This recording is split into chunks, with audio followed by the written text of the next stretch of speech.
কখনো কখনো একটি মানুষ একাই বদলে দেয় একটা গোটা সমাজকে। সকালে যখন অনেকে ঘুম ভাঙায় বিলম্ব করে, তখন একটা ছোট্ট গ্রামে এক মা কোলে তার 2 মাসের সন্তান নিয়ে দাঁড়িয়ে পড়েন শ্রেণীকক্ষে।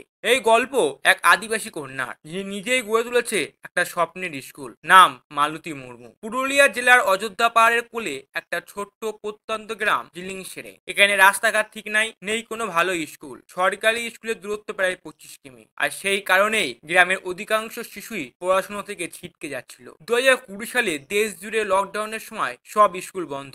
অনলাইন ক্লাসের স্বপ্ন তো দূরের কথা, এখানে মোবাইল নেই বেশিরভাগ ঘরে। এই সংকটে জন্ম নেয় এক নতুন আশা, মালতী মুর্মু। নিজের ঘরটিকেই স্কুল বানিয়ে ফেললেন মালতী। বিনা পয়সায় পড়তে শুরু করলেন গ্রামের শিশুদের। প্রথমে হাতে গোনা কয়েকজন, তারপর সংখ্যাটা পৌঁছে 60-এর বেশি। 2 মাসের সন্তানকে কোলে নিয়ে ক্লাসে নিচ্ছেন মালতী। না আছে আলাদা বেঞ্চ, না কোনো সাহায্য। তবু থেমে নেই, কারণ এটা শুধু একটা ক্লাস নয়, এটা একটা বিপ্লব। শুরুর দিকে তার স্বামীর আপত্তি ছিল, কিন্তু মালতীর অটল মনোভাব, সাহস আর নিষ্ঠা বদলে দিল সব। আজ তার স্বামীও এই স্কুলে ছাদ মেরামত থেকে শুরু করে খাতা আনা পর্যন্ত সব কাজ করছে।